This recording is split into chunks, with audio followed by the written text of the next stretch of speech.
ಎಲ್ಲರಿಗೂ ನಮಸ್ಕಾರ. ನಿಮ್ಮ ಶ್ರಾವ್ಸ್ ಕಲ್ಪವೃಕ್ಷ ಚಾನಲ್ಗೆ ಸ್ವಾಗತ. ಇವತ್ತಿನ ರೆಸಿಪಿ ಕೇವಲ 10 ನಿಮಿಷದಲ್ಲಿ ಮಕ್ಕಳಿಗೆ ಇಷ್ಟ ಆಗೋ ಆಲೂ ಚಿಪ್ಸ್ನ ಒಂದು ಸ್ವಲ್ಪ ಕೂಡ ಮೆತ್ತಗಾಗದೇ ಇರೋ ರೀತಿಯಲ್ಲಿ 10 ನಿಮಿಷದಲ್ಲಿ ಯಾವ ರೀತಿ ಮಾಡೋದು ಅಂತ ನೋಡೋಣ. ತುಂಬಾ ಕ್ರಿಸ್ಪಿಯಾಗಿ ಮಾಡ್ಕೊಳ್ಬೋದು. ಎಷ್ಟೋ ಸರಿ ಮಾಡಿದಾಗ ಆಲೂ ಚಿಪ್ಸು ಫೇಲ್ ಆಗಿರುತ್ತೆ. ಈ ಒಂದು ಟ್ರಿಕ್ಸ್ನ ಬಳಸಿ ಮಾಡೋದಾಯಿತು ಅಂತಂದರೆ ಒಂದು ಸ್ವಲ್ಪ ಕೂಡ ಮೆತ್ತಗಾಗ್ದ ಹಾಗೆ ಕ್ರಿಸ್ಪಿಯಾಗಿ ಮಾಡ್ಕೊಳ್ಬೋದು. ಹಾಗಾದರೆ ಯಾವ ರೀತಿ ಮಾಡೋದು ಅಂತ ನೋಡ್ಕೊಂಡು ಬಿಡೋಣ. ಮೊದಲಿಗೆ ನಾನಿಲ್ಲಿ 3 ಆಲೂಗಡ್ಡೆನ ಬಳಸ್ಕೊಂಡಿದ್ದೀನಿ. ಆಲೂಗಡ್ಡೆ ಚಿಪ್ಸ್ ಮಾಡಲಿಕ್ಕೆ ಫ್ರೆಶ್ ಆಗಿರ್ತಕ್ಕಂಥ ಆಲೂಗಡ್ಡೆನ ಬಳಸ್ಕೊಳ್ಳಿ. ಇದ್ರ ಜೊತೆಗೆ ನಾನಿಲ್ಲಿ ಒಂದು ಪಾತ್ರೆಗೆ ನೀರು ಹಾಕಿ, ಅಂದರೆ ನಾರ್ಮಲ್ ವಾಟರ್ನ ಹಾಕಿ ಇಟ್ಕೊಂಡಿದ್ದೀನಿ. ಇವಾಗ ಈ 3 ಆಲೂಗಡ್ಡೆ ಮೇಲ್ಗಡೆ ಇರ್ತಕ್ಕಂಥ ಸಿಪ್ಪೆನ ತಗೊಳ್ಬೇಕು.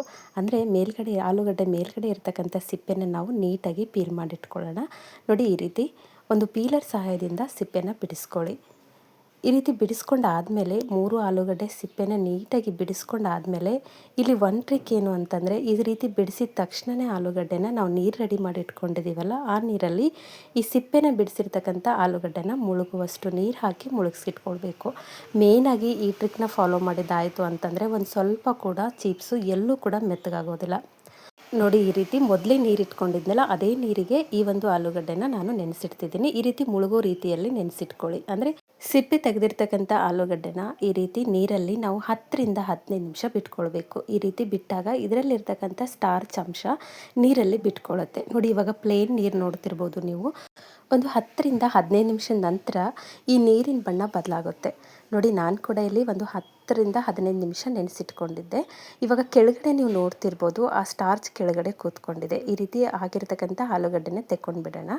ತೆಗ್ದಾದ್ಮೇಲೆ ತೋರಿಸ್ತೀನಿ ನಿಮ್ಗೆ ಯಾವ ರೀತಿ ಸ್ಟಾರ್ಚ್ ಕೆಳಗಡೆ ಕೂತ್ಕೊಂಡಿದೆ. ನೋಡಿ, ಆ ವೈಟ್ ಕಲರಲ್ಲಿ ಕಾಣಿಸ್ತಿದೆ ಅಲ್ಲ, ಅದು ಆಲೂಗಡ್ಡೆಯಲ್ಲಿರ್ತಕ್ಕಂಥ ಸ್ಟಾರ್ಚು. ಈ ಆಲೂಗಡ್ಡೆಯಲ್ಲಿರ್ತಕ್ಕಂಥ ಈ ಸ್ಟಾರ್ಚ್ ಸಮೇತ ನಾವೇನಾದರೂ ಚಿಪ್ಸ್ ಮಾಡೋಕೆ ಹೋಯಿತು ಅಂತಂದರೆ ಚಿಪ್ಸ್ ಮೆತ್ತಗಾಗುತ್ತೆ. ಮೆತ್ತಗಾಗಲಿಕ್ಕೆ ಮೇನ್ ಕಾರಣನೇ ಈ ಸ್ಟಾರ್ಚು. ಹಾಗಾಗಿ ಇದನ್ನು ನಾವು ಈ ರೀತಿ ತಕ್ಕೊಳ್ಬೇಕು. ಮತ್ತೆ ಒಂದು ಫ್ರೆಶ್ ಆಗಿರ್ತಕ್ಕಂಥ ನೀರನ್ನ ತಗೊಂಡು ಮತ್ತೊಂದು ಸರಿ ಮುಳುಗಿಸ್ಕೊಳ್ತಿದ್ದೀನಿ. ಇವಾಗೇನು ನೆನೆಸೋ ಅವಶ್ಯಕತೆ ಇರೋದಿಲ್ಲ. ಇವಾಗ ಜಸ್ಟ್ ಈ ರೀತಿ ಕೈಯಿಂದ ನಾವು ಆಲೂಗಡ್ಡೆನ ಒಂದು ಸ್ವಲ್ಪ ತೊಳ್ಕೊಳ್ಳೋ ರೀತಿಯಲ್ಲಿ ತೊಳ್ಕೊಂಡ್ರೆ ಸಾಕು. ನೋಡಿ, ಈ ರೀತಿ. ಅಂದರೆ ಇನ್ನೊಂದು ಸ್ವಲ್ಪ ಏನಾದರೂ ಸ್ಟಾರ್ಚ್ ಇತ್ತು ಅಂತಂದರೆ ಬಿಟ್ಕೊಳ್ಳುತ್ತೆ. ಹಾಗಾಗಿ ಒಂದು ಸ್ವಲ್ಪ ಕಟ್ ಮಾಡೋಕ್ಕೆ ಹೋಗಬಾರ್ದು. ಜಸ್ಟ್ ಈ ರೀತಿ ಇಡಿಯಾಗಿರ್ತಕ್ಕಂಥ ಆಲೂಗಡ್ಡೆನ ನಾವು ಈ ರೀತಿ ತೊಳೆಯೋ ರೀತಿಯಲ್ಲಿ ತೊಳೆದಾಗ ಮತ್ತೆ ಇಷ್ಟು ಸ್ಟಾರ್ಚ್ ಬಿಟ್ಕೊಳ್ಳುತ್ತೆ. ನೀರಿನ ಬಣ್ಣ ಬದಲಾಗಿದೆ ನೋಡ್ತಿರ್ಬೋದು. ಇವಾಗ ಆಲೂಗಡ್ಡೆ ಸ್ಟಾರ್ಚ್ ಎಲ್ಲ ಹೋಗಿ ರೆಡಿಯಾಗಿದೆ. ಇವಾಗ ಒಂದು ಈ ರೀತಿ ಚಿಪ್ಸ್ ಮೇಕರ್ನ ತೊಗೊಳ್ಳಿ. ಚಿಪ್ಸ್ ಮೇಕರ್ ತೊಗೊಂಡು ಒಂದು ಸ್ವಲ್ಪ ಅಡ್ಜಸ್ಟ್ ಮಾಡ್ಕೊಳ್ಳಿ. ಜಾಸ್ತಿ ದಪ್ಪನೂ ಇರಬಾರ್ದು ಚಿಪ್ಸು, ಜಾಸ್ತಿ ತಿಳುವಾಗಿ ಕೂಡ ಇರಬಾರ್ದು. ಸಿಪ್ಪೆ ತೆಗೆದು ನೀರಲ್ಲಿ ತೊಳೆದು ಸ್ಟಾರ್ಚ್ ಎಲ್ಲ ತೆಗೆದಿರ್ತಕ್ಕಂಥ ಆಲೂಗಡ್ಡೆನ ಈ ರೀತಿ ಚಿಪ್ಸ್ ಮೇಕರ್ಗೆ ಹಾಕಿ ಪೀಲ್ ಮಾಡ್ತಾ ಬನ್ನಿ. ಯಾವ ಸೈಜಲ್ಲಿ ಇರಬೇಕು ಅಂತಂದರೆ, ನೋಡಿ, ಜಾಸ್ತಿ ದಪ್ಪ ಆಯಿತು ಅಂತಂದರೆ ಬೇಗ ಬೆಂದ್ಕೊಳೋಗಲ್ಲ. ಜಾಸ್ತಿ ತಿಳುವಾಯಿತು ಅಂತಂದರೆ ಮಡಚ್ಕೊಳ್ಳುತ್ತೆ, ಫೋಲ್ಡಿಂಗ್ ಆಗುತ್ತೆ. ಹಾಗಾಗಿ ಬೇಗ ಬೆಂದ್ಕೊಂಡ್ಬಿಡುತ್ತೆ. ಈ ಒಂದು ಅಳತೆಯಲ್ಲಿ ನೀವು ಚಿಪ್ಸ್ನ ಮಾಡ್ಕೊಳ್ಬೇಕು. ನಾರ್ಮಲ್ ದಪ್ಪನೂ ಅಲ್ಲ, ತಿಳುವಾಗಿನೂ ಅಲ್ಲ.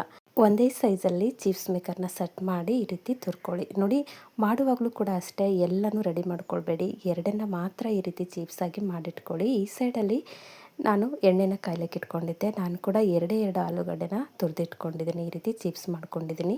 ಮಧ್ಯಮ ಉರಿಯಲ್ಲಿ ಗ್ಯಾಸ್ನ ಇಟ್ಕೊಂಡು ಎಣ್ಣೆ ಕಾದಾದಮೇಲೆ ಈ ರೀತಿ ಬಿಡ್ತಾ ಬನ್ನಿ. ನೀವು ಬಿಡುವಾಗಲೇ ನೋಡ್ಬೋದು, ಚಿಪ್ಸು ಮೇಲ್ಗಡೆ ಎದ್ದು ಬರಬೇಕು. ಇಲ್ಲ ಅಂತಂದರೆ ಎಣ್ಣೆ ಹಿಡಿತಿದೆ ಅಂತಂದರೆ ಸ್ಟಾರ್ಚ್ ಇದೆ ಅಂತ ಅರ್ಥ. ಹಾಗಾಗಿ ನಾವು ಸಿಪ್ಪೆ ತೆಗೆದಾದ್ಮೇಲೆ ಒಂದು 10 ರಿಂದ 15 ನಿಮಿಷ ನೀರಲ್ಲಿ ಇಡೋದ್ರಿಂದ ಸ್ಟಾರ್ಚ್ ಎಲ್ಲ ಬಿಟ್ಕೊಂಡು ಈ ರೀತಿ ಡ್ರೈ ಆಗಿ ಬೇಗ ಬೆಂದ್ಕೊಳ್ಳುತ್ತೆ. ಹಾಗೆ ಚಿಪ್ಸ್ ಬೆಂದ್ಕೊಳ್ಳೋಕ್ಕೆ ಜಾಸ್ತಿ ಟೈಮ್ ಕೂಡ ಬೇಡ, ಜಾಸ್ತಿ ಎಣ್ಣೆ ಕೂಡ ಬೇಡ.